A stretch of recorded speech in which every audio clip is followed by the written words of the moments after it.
driveway is dark tonight. Well, you're listening to Home Wizards, and, as my dad would always say, the joys of home ownership. Oh, is it? Listen. You even get nervous about it. I couldn't even say it. Listen to what happened to me yesterday. So I'm out there cleaning out my hot tub, right? I had a hot tub, and I had my kids over at the house. Obviously they live there, but their friends were there for this film festival that my kid did. And I walked out. They were there for 48 hours making a movie, right? Which they actually won the competition. Oh, great. It was pretty cool.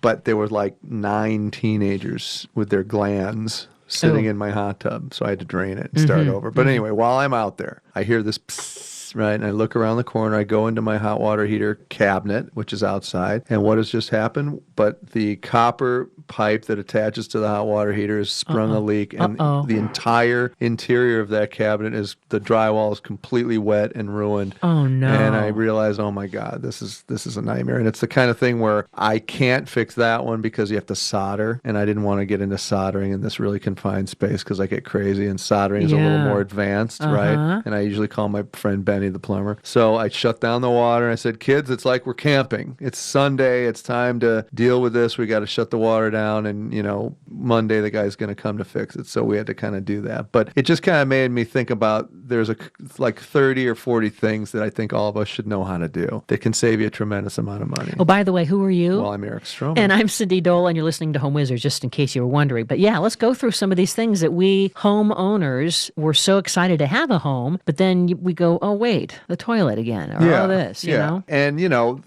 because this is a friend of mine, and I've used him for the past 20 years in my construction business, he doesn't really charge me, so that's great. But if you have to pay somebody, that little fix would have been about $300, right? Really? I mean, that's sort of the retail on it because it requires some soldering skills. But if it's a basic thing, which is what I want to talk about, that anybody could do, you should try and do it because you're going to save a bunch of money in the end. Now, the first thing, the toilet. Now, let's face it, we get roots that grow in our toilet lines that go from our house out to the public street system. There's really it's not like you're doing anything wrong. It's just that they become sensitive to too much toilet paper, stuff that's not supposed to be flushed down the toilet, and pretty soon it backs up. And that's a scenario where you have to actually have somebody come and roto-rooter your line out, right? Mm-hmm. But if it's just a simple clog, it's very, very simple to unclog a toilet if you know what to do. Number one, you can use a plunger. Plungers work by putting a plunger into the toilet itself and then gently pressing down and getting the suction feeling to occur. And then once you get that lock of the suction, like a suction cup, then you go up and down, and you don't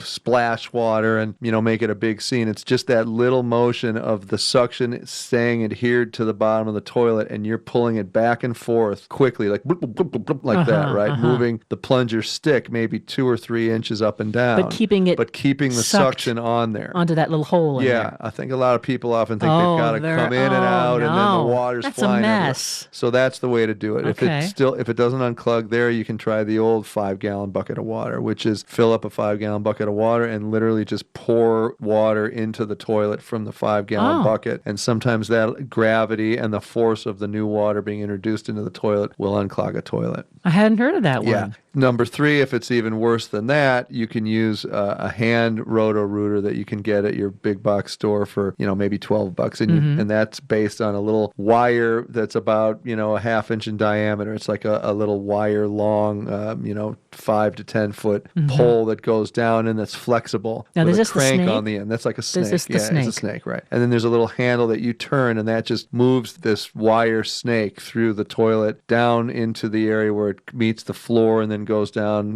down the rest of the house into the drain. So you're just trying to unclog push it a little bit. Push it down that way. So those are 3 things you can do to save at least $200. And what about shutting off the water supply valve too? So what happens once you have a clogged toilet, if you try to keep flushing it and the water is on, water will keep filling it up and it doesn't have anywhere to go but up and out of the top of the toilet. So generally it's better to crank that little thing that's at the wall, turn it off to the right, righty-tighty, lefty-loosey in plumbing. Everything that's right is turned off. Everything that's left is turned on. So if you crank it to the right, it'll shut the water off. So then when you flush it, it's not going to come back up and overfill. Gotcha. Right? Now here's a weird thing that happens to our old toilet, and we even called a plumber, and he says that we just need a new toilet. I thought, But basically, it's not exactly clogged, but it's like the water doesn't fully leave the bowl. It just kind of is a slow thing. And then you leave the room for like a half an hour, and then all of a sudden it goes, oh, sure. and then the water stays really shallow. It doesn't come back up. And I call the plumber, and naturally it doesn't happen when he shows up. No. But he says that,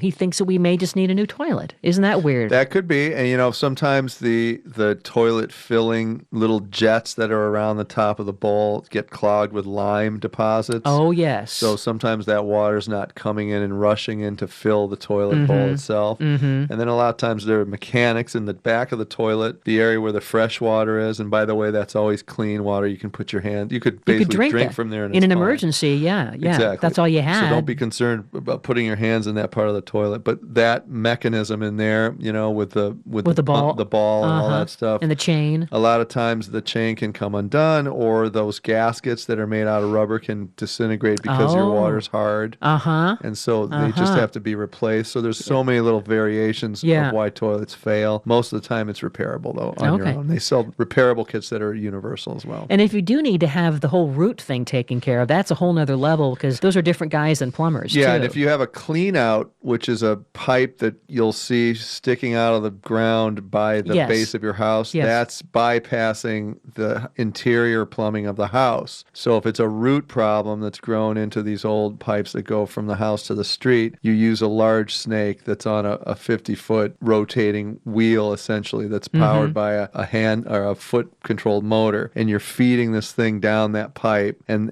that rotation movement is actually unearthing and cutting some of the roots that have grown in away, and also dislodging some of the things that are caught, like napkins or wipes or toilet paper, whatever you have, what have you. So that's how you do that. It's a little more extensive, but again, that can save you $500 if you just rent the machine yourself.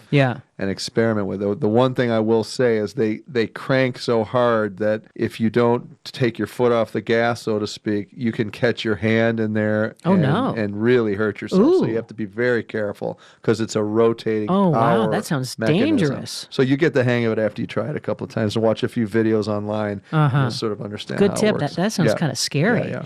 Now, what about, I'd say that your best friend next to your wife and your kids and a couple other good people would be the gutter. I'm just saying it's your BFF. Spend a lot of time in the gutter. That's absolutely Clearing true. out the gutter. And so we all need to do this. Yes. We all need to know how to do this. So gutters are designed to shed water away from your home, right? And if the rain comes and it washes down the roof at a pitch and goes into the gutter, it's supposed to go down the drain and shed away from the house. But if you've got a lot of debris and sticks and leaves in there, what happens is that it just becomes like a dam, and then it overflows, and then all that dirty water washes down the side of your house, and it just makes for a disaster. And then the gutters aren't doing anything; they're actually hurting your home. So I really like it if you would before every season. So right now is a perfect time, and then again in the spring from all the debris after the winter. But if you do it right now, just reach in there with your hands. You can use a glove if you want. Just start pulling the leaves out. And if you are safe on a ladder, somebody's holding the base, you could actually have a blower up there as well if you've got a handheld blower. And just blow all that stuff as much as you can out. Pull all the leaves out, all the debris. If you've got those little screens that prevent debris from going in, take them out, and then take all the stuff out and then put the screens back. And then just get them clear. And once they're clear, you can just sit there when it rains and goes, yep, it's raining. And I'm not worried one bit. I'm not doing anything. I'm sitting right here and I'm watching the water shed. And it's great. It's a simple thing to do. And again, that saves money with painting in the spring after the whole thing, the side of your house has gotten nailed. It helps with keeping the foundation of your house successful, because you haven't unearthed any of the dirt around the home, which creates termites. It's ultimately. a maintenance thing. It's just a maintenance thing. I would rather work with mason jars and succulents, but I'm with you. I'll do this. And when do we know that it's time for our gutters to be replaced? I guarantee you're going to know as soon as you see water shooting down the side of the house. Because they're leaking or they've pulled away from the fascia of the home. if they're dented, or your son's Sure. thrown a ball into the gutter and it's whacked up, and now when the water comes down, it doesn't even hit the gutter anymore. So just visual inspection, and then sometimes you can even run a hose and squirt that hose on the roof and watch the water come down and see if they're working effectively. Okay. Please do this. Okay, we'll do It's it. going to save you hundreds of dollars. What about the leaky faucet? The drip. Well, drip, that also. drip. Yeah. Now that fix is generally something as inexpensive as a little rubber washer that you're replacing. So when faucets leak, it means that washer has eroded from, again, hard water or just overuse, because a lot of times there's cranking motions that go down on the washer that disintegrate it, or again, it's from the hard water. And that's it. It's very, very simple to do. And you just disassemble the faucet, pull the washer out that you find, take that to the hardware store, get the same one, bring it back, put it in, done. No more leaking. What's the matter with that? It's so easy. I feel like a superhero already. I know you are. Well, we have more to talk about, because you know what? When you own a home, there are things you just need to know how to do, and we're going to help you through it, all right? Eric Stromer, Cindy Dole, you're listening to Home Wizards. Too lazy to throw. Agreed politely. I guess that I forgot. Welcome back. You're listening to Home Wizards. I'm Cindy Dole. I'm Eric Stromer. And we love to improve your home and improve your life, and we include in that the things that you need to know how to do if you have a home. And, it may not feel like it's a sexy project, but it's going to save you in the long run. Well, you know? yeah, and efficiency and sexy can sometimes go hand in hand, right? Especially when it comes to your heating and air conditioning system, because if you don't change the filter, it doesn't work right. So just learn how to change the filter, and that's usually in the register. That's the panel that's either up in the ceiling or on a wall somewhere. It's a big, usually about a 2-foot by 18-inch return duct. That's where all the air gets sucked into the heating and air conditioning system, and that's the filter in that usually keeps all those interior air quality dust mites and pollen bits to a minimum and makes it operate effectively. And if that's clogged, think about it. If you put a big scarf or a mitten over your mouth and nose when you're trying to breathe, you can't get oxygen, and then it doesn't work right? It's the same exact principle. So change that out. And can't you notice? I mean, I feel like I'm really sensitive to it, because I feel like I go, I can smell. That's it. Smell the pollen, baby. It smells dusty. It smells like it isn't great. And you're like, oh, whoa. I want to turn the furnace on because it feels a little chilly, but I don't want to be breathing that. Yeah, and so all you have to do is take that one out and take that with you to the store and replace it based on visual inspection and compare it to the other ones there. There's about 20 different sizes, so it makes sense to just take the old one with you, and then you'll get the right one when you come back. So just change that out, you're good to go, saving a ton of money there. What about caring for our hardwood floors?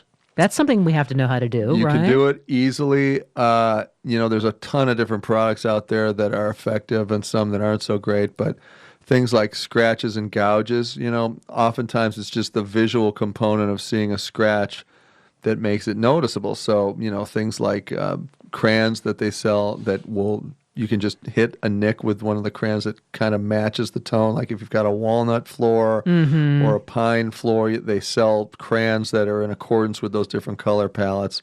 And even if you combine a couple of colors together, you get some of those scratches to disappear just by having those color changes happen. It just kind of masks it, kind of? Masks it great, covers it up. Even just some, linseed oil or, some kind of an oil product on your finger, even olive oil I've done, and all of a sudden, the scratch goes away. Popcorn oil. There you go. Any kind of oil, coconut oil, whatever you want. And then things like, if you get drop candle wax on a floor or something like that. Things like that are very, very easy by just taking a credit card and use that credit card to just scrape along the wood flat, and that wax comes right up and you don't see it anymore. So hardwood floors are durable, when they're treated well, but, they can kind of go south on you quickly if you don't take care of spills right away. And if you have dogs like we do, I guess you get, maybe a couple of chances of getting them buffed down again? I mean, how many times can we buff out? Yeah, good question. It depends. If you've got an engineered floor, your window of opportunity is much less because there's just a small veneer on the top of a piece of plywood that has then a piece of the wood on top of that, and you get maybe 2 or 3 sandings. But if you have traditional old 3/4-inch hardwood floors, those can be sanded forever 20 times, yeah. Oh, geez. So you just have to know what you have in your house. Okay. Simple enough, though. So more things that we need to know how to do. Who doesn't know how to replace a shower head? Well, yeah. Well, maybe some people don't. Well, you should, because here's what happens when you do. Either A, you can get a head. Now they sell heads that not only save water, but give you the feeling of having a deluge of water. Yeah. Because a lot of the old school water-saving shower heads felt like somebody was just drooling on you. It was just, they were terrible. Not attractive. You couldn't get the soap off you. No, you want to feel like you've got a nice rainforest coming down, right? Exactly. So they sell some great new heads, and to replace a shower head, all you have to do is take a pair of channel locks, which are blue handle pliers essentially, and they're big enough. They're usually, I would recommend getting the ones that have about an 8 to 10 inch handle. So when you squeeze them, you've got a lot of torque and the ability to take stuff off easily. So grip around the area that threads onto the pipe coming out of the wall with your channel locks, and then just turn to the left. And that's going to loosen up the shower head, and then you can hand crank it off. And then what you'll see is a pipe coming out of the shower with some threads on it. Oh, yeah. And you'll just take your new shower head and go ahead and thread it right back onto those threads, and then hand tighten it to the point where you can't turn anymore, and then take a rag, put it around where you're going to grasp it with your channel locks or pliers, and then put your pliers around that rag, and then just give it a little quarter turn just to tighten it, walk away, it's done. Now, what is the cause for this symptom where a new shower head that's been put on, the water is now leaking from the wall? It's coming from If it's coming from the wall, then you have inadvertently undone the connection inside the wall to the shower head. Uh-huh. So what you want to do then is take your channel locks and tighten that pipe. You might get another full rotation, because if it's coming down at a slight angle, spitting out. You've got to definitely turn it around one more time to get back to it being tight again. Now, there's another thing you could do. You could unscrew it completely from the wall and then put some Teflon tape around the threads, and then screw that back in. And what the Teflon tape does is it gives you a better, more efficient, watertight seal. So I use the Teflon anytime I thread plumbing stuff, especially with shower heads, because it keeps it from leaking. Okay. And that's real thin, made out of Teflon. It's white usually, and it almost can disintegrate in your hands. It's very, very thin. You just wrap it around like masking tape around the threads, and then just pull it, and little strings will come off, and then just keep working it around the threads, and it'll be a perfect receptacle to put a new shower head. Oh, good. Yeah. Good tip. Okay. Yeah. And we can get that at the hardware store. That's Absolutely. just basic That's stuff. Plumbing 101 stuff. Now, what about putting in a new thermostat? A lot of us have the old school thermostats still, and there's so many new programmable ones that really are going to be more efficient. But maybe some of us have been nervous about installing one in terms of getting it right. Generally, the thermostats are just a couple of different wires. If it's really complicated and you're coming off an old, fancy 10-wire configuration, then you may want to do something like as simple as turn that around, keep the wire connectors on the old thermostat, shoot a picture of it with your phone so that you can then retrace your steps once you disconnect the wires. And then generally your new thermostat will have directions on what to do with all those additional wires. Some of them you'll just cancel out, and you'll just use some very simple basic 2 or 3 connectors. And the directions of the new thermostat will give you the indication of what to do. Do you think the new ones don't require as many wires? Yeah, usually they're less. And then the ones like the Nest is very, very simple, and it just needs a couple of wire connectors to be functional and operational. And we would just cap off the old wires? Cap off the old ones, tape them up, put them back in the wall, and then just use the wires that they recommend, manufacturer's instructions. And the good thing about the new thermostats is that they're more simple. We don't need 50 million controls on, Right. We want the heat to come on in 3 minutes and then go off in an hour and then come on in 30 minutes. The Nest does a really good job about making programming very, very simple with digital readouts.